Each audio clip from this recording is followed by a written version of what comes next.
Hello and welcome to the Week 12 edition of the Survivor Podcast. And as always, we congratulate you if you're actually watching this thing, because that means you are still involved in some sort of Survivor pool. Now, even if it's a second chance or a third chance or even a fourth chance pool that's going on out there, we'll try to give you some insight as to how to play it this week. Matt Brown, Steven Andrus here. You want to follow Steven at Steven Andrus1. You want to follow me at Matt Brown M2. And of course, everything we do absolutely free. So hit that subscriber button down below, thumbs up, and then let us know in the comment section, how are you playing this thing?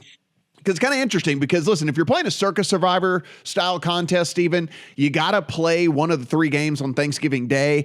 It's not as cut and dry as it was. Well, actually, it's actually better than it was at the beginning of the season. Everybody was saving the Buffalo Bills for this very day because you were going to get the Bills against the Lions. Well, now you end up getting the Cowboys against the Giants, who lost 6 players in the game this past week, including both starting corners, their number 1 wide receiver, an offensive lineman. I mean, it is as bad as humanly possible for a short week game for this Giants team. And so now the Cowboys are actually a very viable option as well. Look, to me, 6 and 1, half dozen the other. If you want to play the Bills, play the Bills. If you want to play the Cowboys, play the Cowboys. I think either one is absolutely perfectly fine.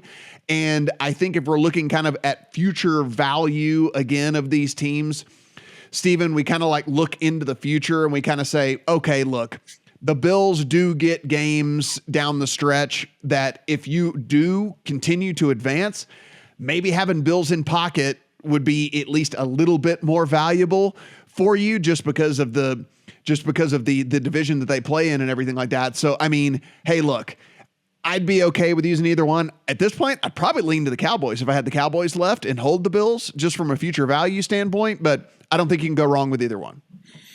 I actually disagree. I would take the Bills over the Cowboys this week because after this week against Detroit, the Bills have 3 consecutive division games. And we know how tough this division has played them this year. They've already lost to the Jets and the Dolphins, and the Patriots are top 2 in pass rush. So yes, the Bills are still an elite team in my mind, but if you look at future value for the Dallas Cowboys, I see matchups in weeks 14 and 15 against the Texans and the Jaguars. Any team at this point that still has a game left against the Texans, I want to try and use if I haven't used them yet, because this Texans team is worse than the worst. They're done at so. This point. It's that bad. They've almost quit. Like they've almost quit at this point. For sure. So the fact that the Bills after this Thanksgiving game have 3 straight division opponents leads me to want to use them now and to pocket the Cowboys to hopefully get to week 14 when they have the Houston Texans and try and fill in the gaps anywhere else I can if I'm in the Circa contest and I have to use one of them this week. Yeah, I mean, I guess my only thing, you do have the Jets coming up. Look, the Jets have been playing way over their skis. I mean, like you do get the Jets with, the Bills, and then you also have a game with the Bears if you have the Bills in pocket as well. But again, that's further down the line. You certainly have to just get there before you can get those games in. Again, we know the Bears might be without Justin Fields for the rest of the season at this point. They've been absolutely atrocious. And then, of course, this Jets team was just getting by on defense. They can't do anything on the offensive side. So, again, the only problem I guess I have with the Lions is they are healthy again now. And so we're kind of seeing at least a little bit of that offense we saw at the beginning of the year with them. And not to say they can outscore the Bills, because I don't believe that, but there is at least that in the back of my mind that this is probably the healthiest this Lions team has been since week 2, basically at this point. He's not going to play this week, but I mean, they activated Jameson Williams as well to start to, practice. They opened his window to return. So that there's at least a tiny bit of pause there. But like I said, I think you can go fine with either one of these teams. I agree. I think we are just agreed that if you have to pick a Thanksgiving game, just don't pick the Vikings-Patriots game. Like that feels like a coin flip situation. So as we look down further, this is going to be one of those no-brainer weeks yet again. If you have the team available, if you don't, then we can talk things through. But the very first team on the rotation board here is the Dolphins as 13-point favorites over the Houston Texans. We just talked about it. The Texans are dead. Like there's no signs of life whatsoever. The wide receiver 1 that was playing basically to get traded for this team and didn't get traded, doesn't want to be there anymore. He doesn't look like he wants to be on the field, man. Like he is dogging it. out there. So you get the Dolphins 13-point favorites over the Texans. The next biggest favorite on the board, and that's just kind of where we're at here, is the Chiefs, which you might have already used. Though Steven, you and I were advocating for maybe saving the Chiefs for this week in particular against this Rams team. They find themselves as 14.5-point favorites over the Rams. You do have the Eagles as touchdown favorites over the Packers if you haven't used them as well. Outside of that, if we're talking touchdown or bigger, Steven, that's it. Those are the only three teams that are available that are touchdown or bigger favorites this week outside of the Thursday games. So if you're looking at this, for me, again, the power rating is fairly simple here. I mean, it's just kind of really cut and dry for me. Like you just mentioned, any team playing the Texans, count me in. So Dolphins, Texans all day long, number one. Number two, Chiefs, Rams. And then if I had to play Eagles, Packers, I guess I could go there. That being said, definitely by far the worst of the three for me. So at this point, if you've been following along in this video, Matt, you've heard me over and over again preach game theory and picking a team that is not among the most popular picked. But we're at the point now where we're have our eyes on the end game, and what matters most is surviving. And you know, the Dolphins are by far the most popular pick this week against the Houston Texans, and rightfully so. And I think it's not only because of this week's matchup, but because of future value as well. Next few weeks at San Francisco, at the Chargers, at Buffalo. That's got to be the toughest 3-game stretch of any team in the NFL this entire season. That's brutal. So you're not going to want to use them in any of those games. And then they have Green Bay at home, at New England, home against the Jets. I'm not going to feel comfortable literally playing the Dolphins in any game the rest of the season. So this is it. Slam dunk this week on the Dolphins. We usually pick like a top 3. Spoiler alert, I have a top 1 this week. It's the Dolphins, unless you are forced to pick a Thanksgiving game, which is another discussion, obviously. And then we can talk about, you know, other options below the Dolphins if you've already used them. If you already used the Dolphins, we talked about the Chiefs and you have the Rams that is just, they're completely dead as well. You do have the Chiefs against the Rams. The only thing about the Chiefs, we talk about these teams that have really good schedules moving out. They have a game against the Broncos. They have a game against the Texans in 2 of the next 4 weeks, right? So this Chiefs team has a ton of future value if you were able to hold on to them. I actually skipped over the 49ers. I should have mentioned 49ers at home against the Saints. They're 9-point favorites there over the Saints, though you and I have recommended playing the 49ers a couple of different times so far, so I imagine most people don't have them available.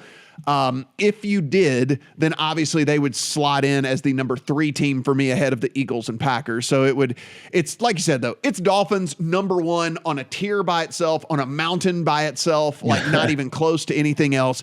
Because not only, yes, I understand that the Chiefs are bigger favorites this week, but they have so much future. I just mentioned they have a game against the Broncos and a game against the Texans coming up in 2 of the next 4 weeks. I mean, like, that is so massive if you were able to move forward, Steven. Yeah, and by the way, if you're in fantasy football leagues with your eye on the playoffs, just get the Chiefs defense on your bench right now to face the Texans, and get a couple other of these ancillary Chiefs pieces that could help you out. But back to the survivor stuff, you know, we mentioned the Texans and wanting to pick on the Texans. And just looking ahead to who they're playing after they face the Dolphins this week. The Browns in week 13, the Cowboys in week 14, the Chiefs in week 15, the Titans in week 16. There's a couple. I'm assuming that there's a lot of people that still have at least 3 of those 4 teams still left to choose from, because we haven't mentioned the Browns, the Cowboys, and the Titans very much to this point this season. Notably the Cowboys, because they're starting to peak now in a way that we didn't really see earlier in the season. So I think lining up the rest of your survivor schedule against the Texans is probably the optimal strategy at this point, Matt. Yeah. And Steven, let's just say somebody has just played uber chalk every single week and they don't have any of the teams available that you and I have been preaching on, and you kind of got to get wacky this week. I'm being dead serious when I say this. I would play the Commanders against the Falcons. This Falcons team, now having lost Kyle Pitts, anytime they have played a defense that even has a little bit of a pulse, this offense just curls up and turtles up and can't do anything. And so, look, the Bears have one of the worst defenses in the entire NFL, if maybe at this point, maybe outside of the Texans, the worst defense in the entire NFL. And it took they had to go down to the wire to beat the Bears. Like this Commanders team at home against the Falcons without Kyle Pitts. So that passing option is not even there anymore and whatever. Like that would be, if I had to go just wackadoodle off the board, I would play the Commanders at home against the Falcons. If I have to go wackadoodle off the board, to use your term, and I love that, that's a great term. I'd probably agree with you if Zach Wilson's starting for the Jets, because Zach Wilson can submarine any survivor pick. If Zach Wilson's not starting, I actually think the Jets have a playoff roster, and I think they're very strong literally everywhere except for the quarterback position, who with Zach Wilson doesn't even rank in the top 32 in quarterback metrics. Yep. And last time I checked, only 32 start every week. So if he's not on the field, Matt. Right. Well, with the caveat as well, right, that it could be Trevor Siemian for the Bears as well. True. So that's a good point against that you make. The Jets defense. Let's assume that the Jets decide to go back to Flacco and the Bears have to play Trevor Siemian, then the Jets would then slot in. I'd even go with the Jets if they go with the other young quarterback option, Mike White. We've seen him come in and play well last year for the Jets. Literally anybody but Zach Wilson, and I'm interested in the Jets. Yeah, and listen, if it's Trevor Siemian for the Bears, let's remember the first 4 weeks of the season when this Bears offense could not move the ball at all. They could not even get first downs. It was so bad. Well, the only reason the offense got better, it wasn't because Justin Fields started passing the ball all over the place and was passing better. No, it was just because he was running all the time. Like the only reason this offense got better was Justin Fields' athleticism. So if Justin Fields can't play and is not going to play this week, then we need to revert back to these stats that we had from the Bears in the first 4 weeks of the season, because that is far more indicative of what this offense is going to look like than it has since Justin Fields started running 15 times a game and is going for 80 plus yards in every game. So just remember that it wasn't a change in offensive philosophy from a passing standpoint that got the Bears to actually be able to move the ball and put points on the board. It was strictly because of Justin Fields' legs. Yeah, they went to the Cam Newton in his prime offense, single wing quarterback with an extra guy to block because the quarterback's in the play as the runner. So it's a totally different situation. And that's, if he's not playing, that might even be my number two. I only have a top one this week, Matt. It's the Dolphins. But if I was to have a top two, I'd probably go down the board a little bit and take the Jets against Trevor Siemian if Fields isn't going to play. But just as we record this now, that's something you have to monitor, because we have insider wars going on here. If Ian Rappaport's saying that Fields did separate his shoulder, and Adam Schefter on Monday Night Football last night saying that he didn't separate his shoulder. So you got to monitor the injury report on this one. So guys, pretty simple. Like we said, if you've got the Dolphins available, no brainer on our end, right? Like that's the way to go here. Houston is just lifeless. There's nothing left of that team anymore at all. Also, Dolphins coming off of a bye. So if anything, you get a much better version of the Dolphins too. So, I mean, this is just a bad scenario here for this Texans team. That said, go down the board. I can't imagine you got the 49ers left. We've recommended playing the 49ers at least 3 different times so far this year. So I can't imagine you do. Saints are pretty dead as well. I don't think that that's a bad play, but I would hold on to the Chiefs if I could. I think that the Chiefs have such incredible value with the Broncos and the Texans coming up for them that if you can get by with any of these other teams that we've mentioned, and especially if you have like multiple entries in your pool or anything like that, like I would hold on to at least one Chiefs entry, because you are going to have something in your pocket that most people don't, and that might actually get you to the finish line here. Yeah, I'm with you. Here's my list. The Miami Dolphins. The Miami football Dolphins, the greatest football team, with Tua as their MVP candidate against a borderline NFL roster. That's it. That's the tweet. That's all I got, Matt. And again, remember, guys, monitor throughout the week. If this is not Justin Fields, if this is Trevor Siemian, the Jets, especially if you've got cojones and you want to like really, go off the board with one of your picks, like this Bears team, just remember what that offense looked like the first 4 weeks of the season. It was the worst thing that's ever been on a football field. So it's going to look similar if Trevor Siemian is back under center yet again. Guys, everything we do, absolutely free. So please go ahead, hit that subscribe button, give us a thumbs up. Who you playing this week? If you're still in, Who are you playing this week? How are you getting by?